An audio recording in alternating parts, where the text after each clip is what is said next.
삼성전자 반도체 산업의 배후 도시로 SRT 1호선 등 광역 교통 환경이 우수한 평택 지제 역세권에 137만 평 규모의 공공주택 지구를 신규 조성하고 무려 33,000세대를 공급한다고 밝혔습니다. 평택 지제 역세권 지구는 평택에서 화성, 용인으로 이어지는 반도체 메가 클러스터의 배후 주거단지 기능을 수행할 수 있도록 선정된 입지로 삼성반도체와 평택 브레인시티 등 첨단 반도체 산단이 인접해 있어서 반도체 공장 인력을 포함해 젊은 층의 주택 수요가 많은 것으로 예상되고요. 여기에 평택 지제역을 통해 서울을 빠르게 오고 갈 수 있도록 광역교통망을 확충할 예정입니다. 현재는 평택 지제역에 SRT 1호선이 다니는 더블 역세권이지만 2024년에 수원발 KTX가 예정되어 있고요. 평택 제천고속도로, 평택 고덕 IC 등 광역교통 요충지라는 이점을 활용한 신규 공공특지 조성으로 광역교통 수요를 확보해서 GTX-A, GTX-C 연장 여건을 향상시킨다면 쿼드러플 역세권을 넘어 5개의 철도 노선이 평택 지제역으로 몰리게 되고 역세권의 유동적인 측면으로 볼 때 지제역은 교통의 결절점이라고 볼 수 있는데요. 안녕하세요. 오픈마인드입니다.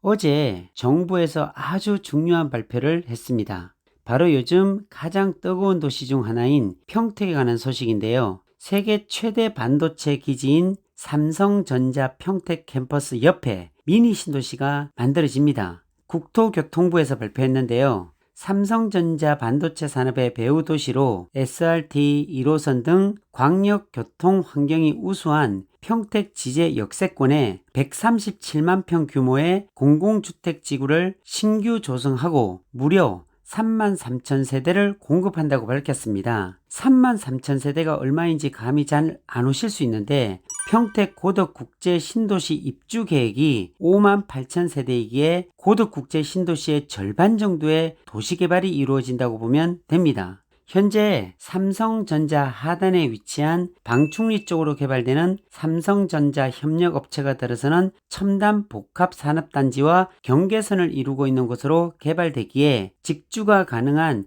미니 신도시가 만들어지는 형태라고 보면 됩니다. 바로 삼성전자 아래쪽으로 위치한 전체가 다 개발된다고 보면 됩니다. 사실 이곳에 저의 땅도 400평 정도 있었는데 작년에 삼성전자 협력업체 산단이 들어서면서 50% 정도 수용이 되었는데 이제 지제 역세권이 개발되면서 남아있는 나머지 반도 수용 처리가 되게 되어 있어서 아쉬움을 금할 수가 없네요. 하지만 산업단지로 수용이 되면 특별히 이주자 택지, 협의자 택지에서 나오는 소위 딱지를 받을 수 없지만 국가에서 수용하는 방식으로 도시개발이 이루어지면 토지보상과 별개로 딱지를 받을 수 있기에 그나마 다행으로 생각하고 있습니다. 사실 지도에서 보시다시피 지제 역세권을 별도로 개발하려고 진행했었는데 평택 역세권 공공주택지구로 지정이 되면서 또 하나의 도시가 만들어지는 형태라고 볼 수 있는데요. 지제역을 중심으로 1번 출구로 빠지는 지제 영신지구와 향후 개발되는 지제역 2번 출구로 빠지는 개발 면적이 평택 성모병원 하단까지 개발 계획이 되어 있고요.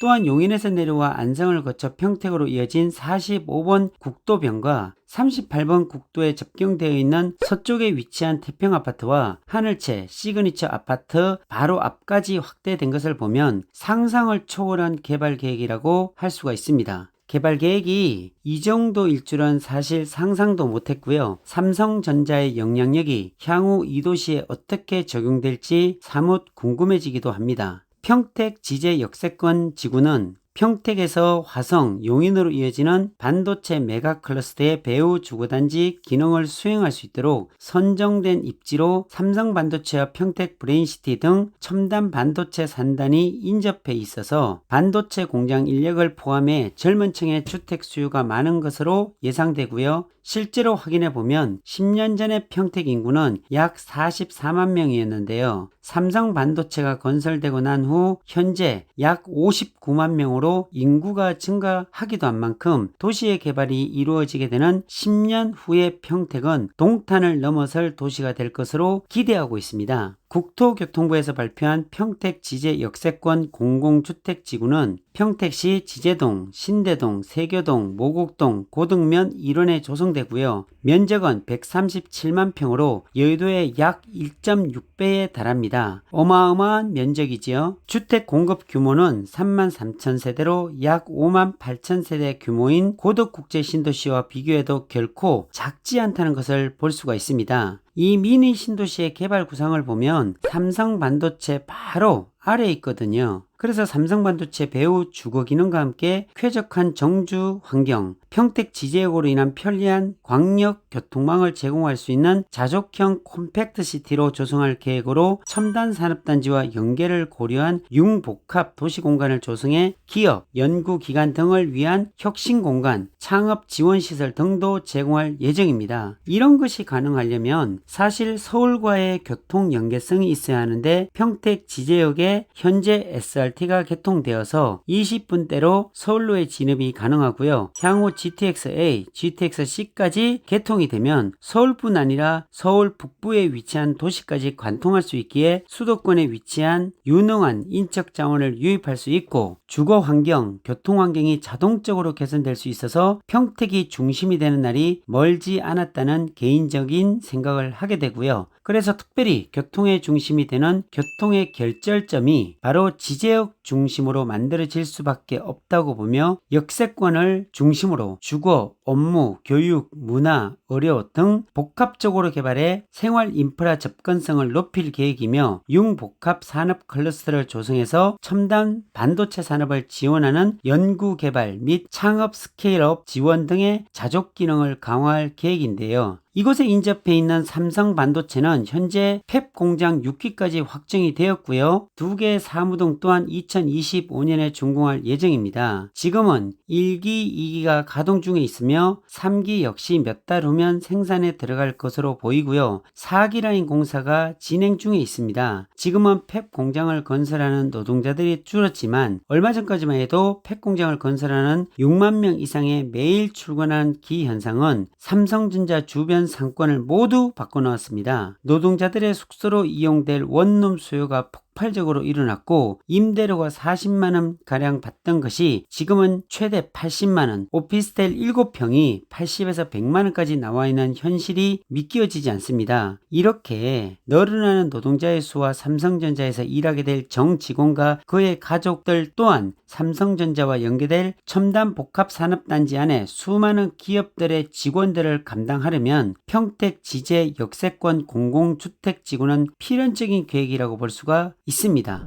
여기에 평택 지제역을 통해 서울을 빠르게 오고 갈 수 있도록 광역교통망을 확충할 예정입니다. 현재는 평택 지제역에 SRT 1호선이 다니는 더블 역세권이지만 2024년에 수원발 KTX가 예정되어 있고요. 평택 제천고속도로, 평택 고덕 IC 등 광역교통 요충지라는 이점을 활용한 신규 공공특지 조성으로 광역교통 수요를 확보해서 GTX-A, GTX-C 연장 여건을 향상시킨다면 쿼드러플 역세권을 넘어 5개의 철도 노선이 평택 지제역으로 몰리게 되고 역세권의 유동적인 측면으로 볼 때 지제역은 교통의 결절점이라고 볼 수 있는데요. 현재 A 노선은 타당성 결과를 제출한 상태이고 C 노선은 주변 지자체와 협의 중인 단계입니다. GTX의 연장은 윤석열 대통령의 대선 공약이기도 한 만큼 실제로 이루어질 가능성이 높다고 볼 수가 있습니다. 또한 평택 지제 역세권을 중심으로 고덕국제 신도시, 평택시청 등을 연결하는 BRT 교통체계를 구축하고 구도심과 신도심을 잇는 도로도 확장, 입체화하여 상습 정체 구간을 크게 줄여 교통 편의성을 크게 높일 전망입니다. 앞으로의 계획을 보면 평택시는 국토교통부의 발표 이후 사업구역에 대해 2021년 7월부터 지정한 개발행위 제한지역 해제를 위한 주민 의견 청취에 들어갔습니다. 그리고 공공주택지구 지정 및 사업 인정 의제에 관한 주민 의견 청취 공고를 냈으며 6월 29일까지 열람 및 의견 제출을 받으며 동시에 공공주택지구 전체의 각종 행위 허가가 제한되었습니다. 국토교통부는 신규 공공택지 발표에 따른 투기 행위를 차단하기 위해 토지거래 허가 구역으로 신속히 지정하고 투기 점검반을 운영할 예정인데요. 공공주택지구 지정을 위한 주민 의견 청취, 관계기관 협의, 전략환경영향평가 등의 절차를 거쳐 2024년 하반기 지구 지정 완료, 2026년 지구계획 승인 및 뉴홈 사전 청약을 실시할 계획으로 2030년 이후에나 실제 분양이 이루어질 예정입니다. 이렇게 평택에 좋은 소식들은 삼성전자의 입점으로부터 시작되었다고 볼 수 있습니다. 기업이 만들어진다는 것은 일자리가 만들어진다는 것이고, 일자리는 곧 인구 증가를 의미합니다. 인구 증가는 주거시설이 필요로 하고, 주거시설은 땅으로부터 시작되기에 땅을 매입해야 되고, 토목과 건축, 건설이 시작되면 경기가 활성화되어 지역사회가 성장하는 동력이 되는 것입니다. 이처럼 지역경제가 활성화되고 사람들이 몰려드는 도시는 소위 인구 증가가 되면 지방세 수입이 많아지고, 지자체는 거두어들인 세금으로 예산을 만들고 그 예산으로 공공복지를 이루고 사람들이 모이는 아름다운 도시를 만들고 살기 좋은 환경을 구축하고 그런 도시에 사는 사람들의 삶을 더욱 풍요롭게 하는 선순환을 할 수 있게 만들 것으로 기대하고 있습니다. 이 모든 것이 경제가 잘 돌아가야 하는 것이고, 경제는 곧 기업들과 소상공인들이 잘 돌아가야 하는 것이기에 이 모든 것의 중심이 바로 세계적인 반도체 회사 삼성전자의 입점으로 인해 만들어졌다는 사실이고, 삼성전자의 입점이 평택을 축복받는 도시로 변모해가는 축복을 받았다라는 정의를 내릴 수가 있습니다. 평택의 성장을 정말로 기대합니다. 삼성의 성장과 발전 또한 기대를 합니다. 이런 기대가 현실화될 수 있길 진심으로 바라봅니다. 오늘은 여기까지입니다.